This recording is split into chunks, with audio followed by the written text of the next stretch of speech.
Payapang gabi tahimik ang dagat. Kumikinang ang buong buwan sa langit, nagbibigay liwanag sa mga bangkang nakadaong at sa mga bahay sa baybayin. Ang hangin ay banayad at ang mga bituin ay tila nagbabantay. Paggalaw sa kailaliman, sa ilalim ng dagat, may malaking anino na gumagalaw. Kumukulo ang tubig. Isang pares ng nagliliyab na mata ang bumukas sa dilim. Si Bakunawa ay nagising. Pag-ahon ng halimaw sumabog ang alon habang umaangat si Bakunawa mula sa dagat. Ang kanyang mahabang katawan ay pumupunit sa tubig, ang mga kaliskis ay kumikislap sa liwanag ng buwan. Ang pagnanasa sa buwan itinataas ni Bakunawa ang ulo at tinititigan ang buwan. Binuka niya ang kanyang bibig at ang langit ay tila umitim habang papalapit siya sa liwanag.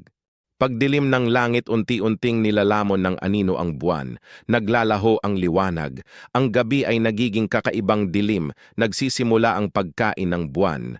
Pagkagising ng mga tao sa mga nayon, nagising ang mga tao, may takot sa kanilang mga mata, may sumigaw, "Si Bakunawa!" Ingay laban sa halimaw tinugtog ang mga tambol, pinagbangga ang mga palayok, may mga batang sumisigaw. Ang ingay ay umaabot sa langit at dagat bilang panlaban sa halimaw. Pag-urong ni Bakunawa na pahinto si Bakunawa. Umungol siya sa galit at sakit. Unti-unti niyang binitiwan ng buwan na muling nagliwanag sa langit. Paglaho sa kailaliman, bumalik si Bakunawa sa dagat. Humupa ang alon.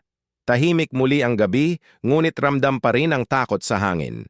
Babala ng alamat sumisikat muli ang buwan. Ang matatanda ay nagbubulong sa mga bata. Sa tuwing magdidilim ang buwan, bumabalik si Bakunawa.